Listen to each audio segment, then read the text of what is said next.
Добре, обсъждаме възможно най-задавания въпрос, наем или заем. Вики, ти си човек, който дълго време е в имотния пазар и в кредитирането. Наем или заем за тебе? За мен лично е заем.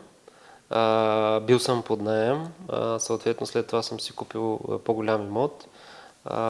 Но за мен заема е по-добре от наема. Защо? Защото за мен заема изплащаш ипотеката и имота после остава твой, докато наема не е така. Плюс това съм човек, който обичам кредитите, работя, вря екипа в тая сфера, разбирам ги и повечето хора не могат да спят, ако имат заем, аз съм обратното, не мога да спя, ако нямам заем. Добре. Някои хора, между другото, биха казали, ти го казваш това нещо, че е по-добре, нали, заема, защото си кредитен консултант, за това, че си търсиш клиенти, бла-бла-бла, нещо от сорта. Може би в тази насока, нали, някои хора ще си кажат. Да. Възможно ли е по-скоро кредита да не те притеснява, точно защото знаеш структурата на кредитирането, знаеш как работи системата и оттам всъщност това да ти носи спокойствие, как да излезеш от ситуация, ако не дай се Боже, изпаднеш в неприятен случай. Това също го има, може би, нали, че ги разбирам кредитите и ги работя, но същото аз съм усетил за мене си, че когато тегля по-голям кредит, плащам по-голяма вноска по кредита, ма пушва да работя повече. Okay. Нали, аз съм така усетих, че съм такъв човек и заради това по този начин търсиш външна мотивация, може би намираш. Се мотивирам да работя повече и да измислям повече варианти за доходи, примерно. Добре. Ако обаче вземем твоята ситуация, със сигурност тя няма как да бъде релевантна за голяма част от хората, тъй като когато сигурно, са на заплата, сигурно, да. Нали, той като на заплата, колкото и да мисли варианти, заплата си е една, или дойде някой друг бонус и до там. Да. Добре. Аз примерно бих казал в личен опит, който имам с клиенти, че наистина имам клиенти, които не могат да спят спокойно, когато имат кредит. Даже имах ситуация, в която един клиент ми каза максимална сума за вноската. Опитахме се абсолютно по всякакъв начин да намалим лихви, допълнителни такси и услуги.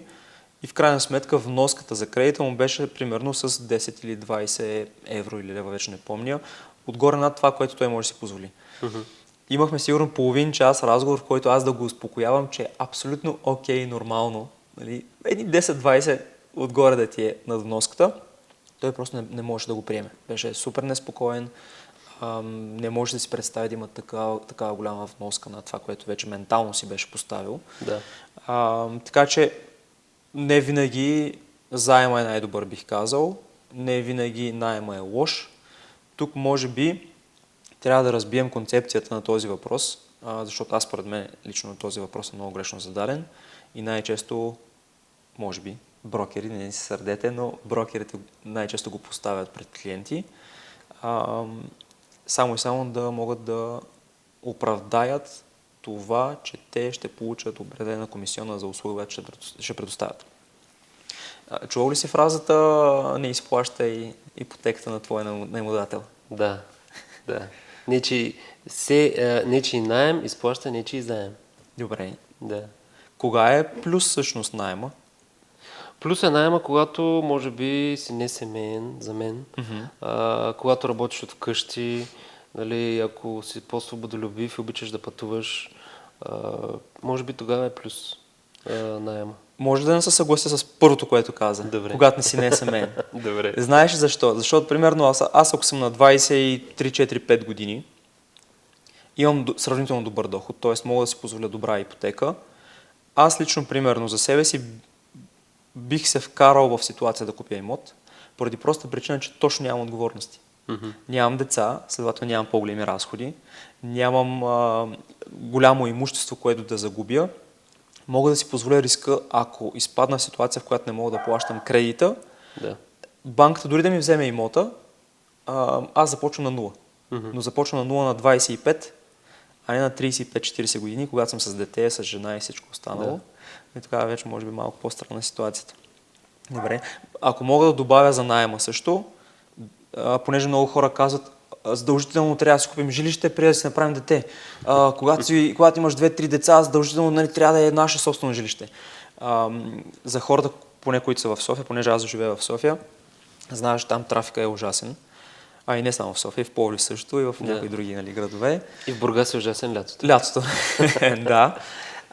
В София, примерно, ако на мен ми се налага да карам детето до училище или до детска градина и ми отнема по 1 час в посока, 2 часа на ден, всеки ден, това е убийство. Дори да живея в собствено жилище, бих го отдал под наем. Ако нямам възможност да си купя, то със сигурност бих излязъл под наем някъде, в по-голямо жилище, но да е близо до училище, работа, детска градина, така че да обслужва моя личен интерес. Би ли го продал?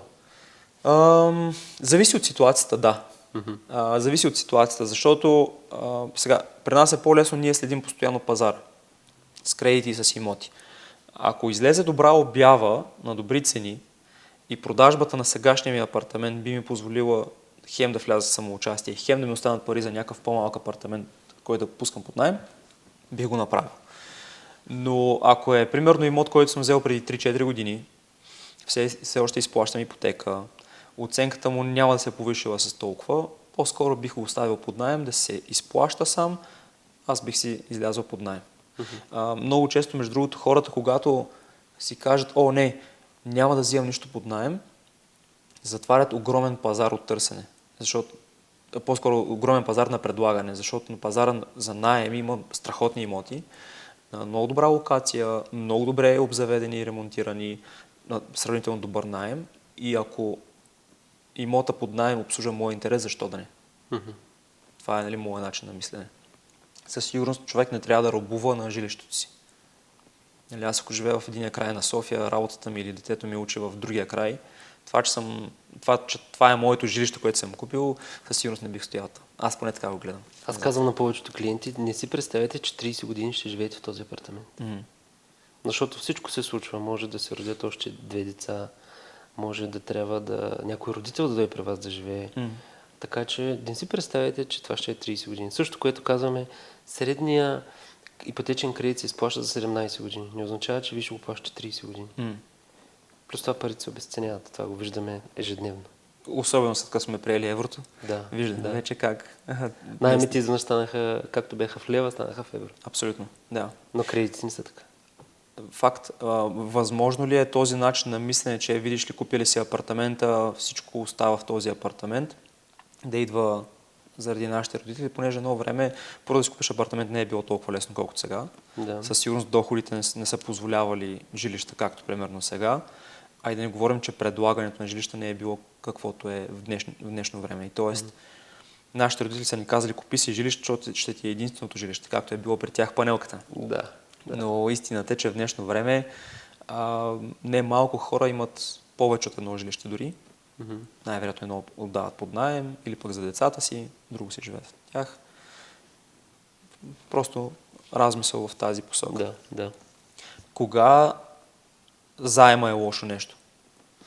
За мен заема е лошо нещо, когато се тегли за нещо, което не е актив. За преживяване също не е лошо. И ако не е за актив, по същия начин. Говорим по-скоро тук в ипотечното кредитиране. Кога един ипотечен кредит, т.е. един такъв заем би бил лош? Лоша стъпка? Лоша стъпка, ако вноската по заема е прекалено голяма, много повече от наема.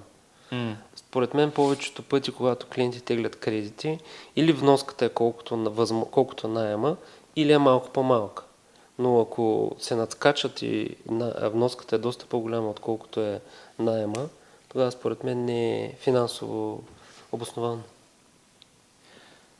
До някъде бих се съгласил.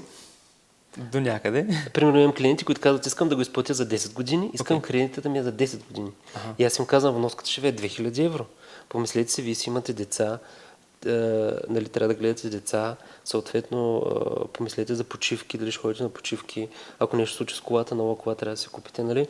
Трябва да помислят хората и за тези неща. За цялостен стандарт на живота. Да, затова аз винаги казвам, кредит трябва за 30 години, да е възможно най-малка вноска и те, ако могат да спестяват, да се го погасяват по-рано. Но за 10 години да се направят кредит, това е... И аз бих казал, че може би това е най-лошото решение, да си скъсиш кредита с идеята, че ще го изплащаш по-рано. Окей, ти ако можеш да дадеш 2000 евро вноска, Да. изтегли кредита за 30 години, внася и официална вноска 800 евро, но цялата разлика я вкарва и допълнително, когато на теб ти е спокойно и удобно. Да. Знаеш ли, за мен примерно има ситуации, в които клиенти плащат примерно 400 евро наем и изведнъж се решават да започнат да финансират имот, чиято вноска е около 900 евро. Много от хората биха казали, виж, ще се увелича разхода на месец двойно, че и отгоре. Да. Защо да го правя това нещо? За или против такава ситуация? Или другото казват, да, ама аз ще изплащам тристаен. До сега съм живял в двустаен, сега ще изплащам тристаен. Да, ама това е двойно по-високо, отколкото сега са плащали. За или против такава стъпка? Ами, аз винаги съм за, по принцип. Аз Добре. съм просто такъв човек. Ти? Между другото, аз също съм за, но тук искам да обясня нещо технически просто. Да. Когато имам разход 400 евро наем, въпреки че ми дава всичките плюсове наема, нали, свободата, че мога да се преместя по всяко време, че нали, не трябва да поддържам много неща. Трябва да поддържам, но нали, по-скоро не се занимавам с данъци, не се занимавам нали, с ремонти и така нататък. Да скоча на по-висок разход, но вече жилище, защото когато имаш жилище, ти вече имаш актив. В България, когато трябва да теглим кредити, банката винаги гледа две неща. Твоя нетен чист доход и какво е обезпечението. Най-често обезпечението или имот, който ние купуваме, т.е. оценката му, или рефинансиране на имот, който вече имаш, съществува. Така че да се увелича по този начин разхода двойно, че е отгоре, не го правя, защото купувам мое жилище, а мисленето ми е, защото вече придобивам актив, колатерал, т.е. А защо според теб имота, в който живееш, е актив? Много хора казват, че не е актив. По принцип не е актив, защото ако вземем основното определение какво е актив и пасив, актив е нещо, което на теб ти носи пари. Следователно, ако живееш в имота си, той не ти носи пари, даже по-скоро се води пасив. Аз използвайки думата актив, то е по-скоро нещо, което аз притежавам и мога да заложа, така да се каже, пред банката. Сега, примерно в Щатите, за обезпечение могат да вземат твоите активи като акции и облигации. Да. Тук в България нашата финансова система все още не е толкова дорасла, че да можем нали, да взимаме такъв вид активи за обезпечение за по-голямо кредитиране. Така че, примерно, когато използвам думата актив за имот, в който аз живея, идеята ми е, че аз мога да го заложа пред банката с цел да взема по-голямо кредитиране в бъдеще, с цел тези средства да ги използвам дали за покупка на ново жилище, дали ще бъде за ремонт на сегашното или за някаква друга цел. Ако го нямам този актив, т.е. не притежавам този имот, само с доход, само за това, че аз имам примерно 2, 3, 5, 10 хиляди евро доход всеки месец, по никакъв начин не е достатъчно за банката. Да. Просто самата нашата банкова система е такава, така работи. Тези две неща трябва да ги имаш най-често. Така че зависи от ситуацията, понякога наема трябва, заема също и така. Супер. Добре. Да завършим все пак с някакъв извод или обобщение на наем или заем. Кога е добър и кога е лош? Според мен зависи от човека, зависи по начина му на живот и в периода, в който е в момента. В който се намира. В момента, според мен, за всеки индивидуално е различно. За мен винаги кредита, т.е. заема е по-добре. Аз само ще добавя към това, което каза и зависи от психологическата нагласа на човека, защото, както казахме, има хора, които нямат абсолютно никакви проблеми и притеснения да живеят с заеми на главата си. Да. Има и такива, които треперят жестоко и не могат да спят. Това всъщност повлиява негативно на начина на живот, на това да създават някаква стойност, също да работят и да изкарват повече пари. Така че, преди да вземете заем, по-скоро бих ви съветвал да седнете с консултант. И да обсъдите всичко. Да обсъдите, защото нали, част от нашата работа в крайна сметка е да разберем чисто човек като психология дали един такъв заем би му повлияло добре в живота.